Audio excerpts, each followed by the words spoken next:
नमस्कार दोस्तों, स्वागत है आपका इस नई वीडियो में। तो दोस्तों, इस वीडियो में हम देखेंगे कि आपने बहुत बार देखा होगा कि कई बारी आपका जो जीएसटी रजिस्ट्रेशन है, वो इस तरह से पोर्टल पे दिखाता है कैंसल सुयो मोटो।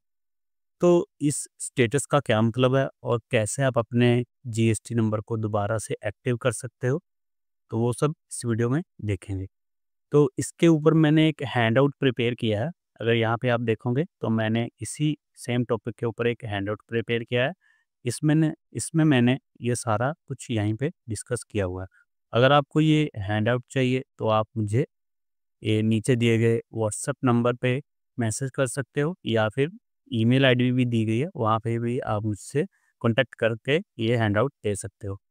तो ये सो मोटो कैंसलेशन क्यों होती है? अगर कोई पर्सन्स अपनी जो जीएसटी की रिटर्न्स है वो टाइमली बेसिस पे नहीं भरता, उसकी रिटर्न्स में गैप पड़ जाता है। जैसे कोई लगातार वो 2 क्वार्टर्स की रिटर्न नहीं भरता या 6 मंथ, अगर उसकी रिटर्न मंथली बेसिस पे है, तो वो मंथली बेसिस को रिटर्न को लगातार नहीं भरता। तो जो जीएसटी पोर्टल है, वो पहले उसका नंबर सस्पेंड कर देता है और सस्पेंड करने के बाद भी अगर आपकी जो रिटर्न फाइलिंग नहीं हो रही है, तो कुछ समय बाद उसको सो मोटो कैंसिल कर देता है। ताकि आप अपना जीएसटी नंबर यूज़ ना करवाओ, आप कोई भी ई-वे बिल ना भर सको, क्योंकि आपने अपनी जीएसटी रिटर्न फाइल नहीं की हुई है। तो अभी अगर आपको ऐसे अभी आपका अगर कोई जीएसटी नंबर सो मोटो कैंसिल हुआ है या फिर सस्पेंड हुआ है, तो आपको क्या करना है? अगर तो आपका जीएसटी नंबर सस्पेंड हुआ है, तो आपकी जो पेंडिंग रिटर्न है, उसको आपने आपने भरना है और आपका जीएसटी नंबर है, आपका जो जीएसटी नंबर है वो ऑटोमेटिकली एक्टिव हो जाएगा 2 दिन के बाद। अगर नहीं होता तो आप पोर्टल पे ग्रीवियस डाल के उसको एक्टिव करवा सकते हो। और अगर आपका नंबर सोमोटो कैंसल हो गया, तो कारण तो मैंने आपको बता दिया सोमोटो कैंसलेशन का क्या है। अब आपने इसको एक्टिव कैसे करवाना है? अगर आपका सोमोटो कैंसलेशन हुआ और आपको पता चल जाता है विदिन 3 मंथ्स, तो आपने पोर्टल पे ही एक फॉर्म आता है रेवोकेशन का, आपने वो फाइल करना है अपने अपने ज्यूरिडिक्शन ऑफिसर के पास, ताकि वो आपका नंबर दोबारा से एक्टिव कर सके। तो इस हैंडआउट में मैंने क्या प्रिपेयर किया है कि कई बार क्या होता है, आप सो मोटो कैंसलेशन को जो आपका जीएसटी नंबर हो वो काफ़ी टाइम बीत जाता है और 6 मंथ से ऊपर हो जाता है, तो उसमें केस में क्या है, आपके पास रेवोकेशन की ऑप्शन नहीं रहती।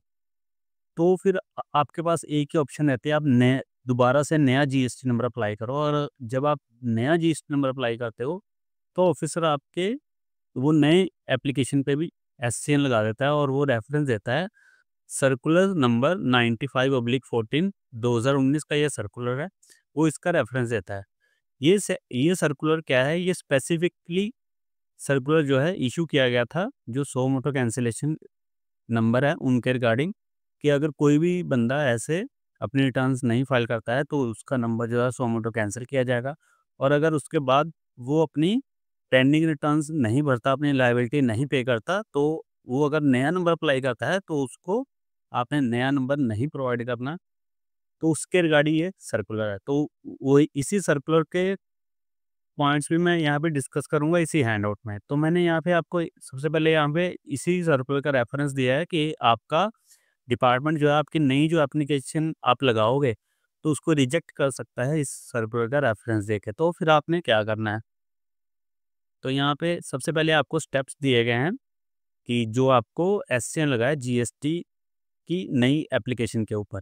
तो आपने क्या क्या करना है, जो अभी आपकी पेंडिंग रिटर्न्स थी 3B और जीएसटीआर 1, वो आपने अपनी फाइल करनी है। जो भी आपकी पेंडिंग लायबिलिटी बनती है with interest with late fees आपको फाइल करनी है। ये सब तो आपको करना ही है दोनों केसेस में, चाहे आपका जो अभी दिन हुए हैं 90 डेज़ के अंदर-अंदर है या फिर आपके टाइम लिमिट ऊपर हो गई है। ये रिटर्न्स तो आपको भरनी ही पड़ेंगी, तभी आप रेवोकेशन एप्लीकेशन फाइल कर सकते हो या फिर नए रजिस्ट्रेशन के लिए भी अप्लाई कर सकते हो।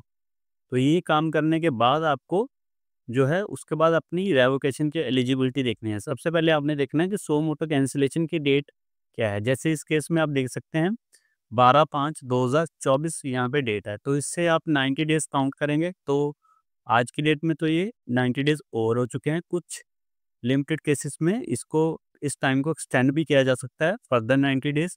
आपके पास देखना है, अगर आपके पास वो ऑप्शन है आप उसमें कवर होते हो, तो आप अपनी रेवोकेशन की फाइल कर सकते हो, नहीं तो आपको क्या है फ्रेश एप्लीकेशन ही लगानी पड़ेगी।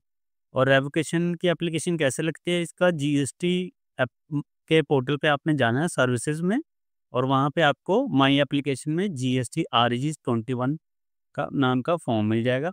वहाँ पे आपने अपनी रिटर्न्स को अटैच करना है और अपने पेमेंट्स जो आपने किए हैं उसके प्रूफ को अटैच करना है, और आपने अपनी रेवोकेशन की फाइल वहाँ पे सबमिट कर देनी है। तो इससे क्या होगा, आपका जुरिडिक्शन ऑफिसर को है जो है इसको वेरीफाई करेगा और आपका नंबर दोबारा से एक्टिव करेगा, अगर ये आपने फाइल विदिन 90 डेज के भीतर फाइल की है।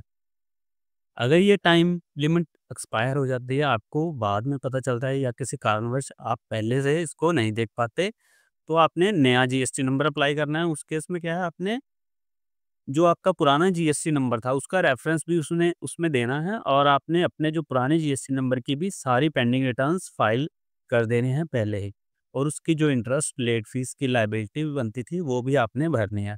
और आपने वहाँ पे कारण भी बता देना है कि क्यों आपका जो पिछला जो पुराना नंबर था उसमें आप रिटर्न्स नहीं भर सके। हो सकता है आपको कोई फैमिली प्रॉब्लम्स रहे हों, या हेल्थ इश्यूज रहे हों, या बिजनेस डाउन चल रहा हो, जिसकी वजह से आपने उस टाइम पे रिटर्न्स नहीं भरी या लायबिलिटी पे ऑफ नहीं किया, और आप अपने जीएसटी रिटर्न्स की तरफ ध्यान नहीं दे पाए हो। तो वो आपको रीज़न सारा यहाँ पे मेंशन करना है, ताकि आपके ज्यूरिडिक्शन ऑफिसर को आपकी पिक्चर की क्लैरिटी हो सके। आप अपनी एप्लीकेशन फाइल करने के बाद अपने जीएसटी ऑफिसर को भी कम्युनिकेट कर सकते हो, उसको ये सारा रीज़न बता सकते हो, ताकि वो आपकी एप्लीकेशन रिजेक्ट ना करे और आपकी एप्लीकेशन को अप्रूव कर दे। आप अपने सारे जो इशू है उसके सामने एक्सप्लेन कर सकते हो। अगर फिर भी आपका जो ज्यूरिडिक्शन ऑफिसर है वो आपकी एप्लीकेशन को रिजेक्ट कर देता है, तो आपके पास एक ही ऑप्शन वहाँ पे बचता है, आपको अपील फाइल करनी पड़ेगी। आपको जो आपका ज्यूरिडिक्शन ऑफिसर है वो आपको रिजेक्शन का ऑर्डर देगा, और उस ऑर्डर में उस रिजेक्शन का कारण लिखा होगा। आप उसी के बेस पे आप सेक्शन 107 के अंदर सीजीएसटी एक्ट के आप अपील फाइल कर सकते हो उस ऑर्डर के अगेंस्ट।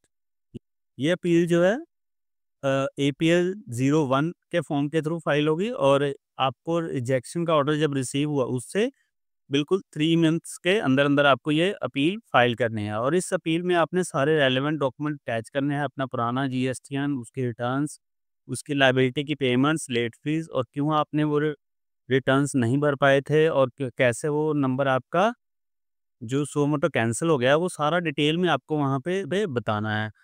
तो इस तरह से आप अपनी अपील फाइल करोगे। आई होप कि वो अपील से आपको जो है आपके फ़ेवर में डिसीज़न आ जाएगा और आपको नया जीएसटी नंबर मिल जाएगा। आई होप ये सो मोटो कैंसलेशन के ऊपर जो मैंने यहाँ पे आर्टिकल लिखा है और ये जो वीडियो बनाई है, ये आपके लिए काफ़ी इन्फॉर्मेटिव रही होगी। इस तरह की और वीडियो देखने के लिए और इन्फॉर्मेशन जानने के लिए आप हमारे चैनल को सब्सक्राइब करें। इस वीडियो में इतना ही, बने रहिए हमारे साथ। नेक्स्ट वीडियो के लिए धन्यवाद।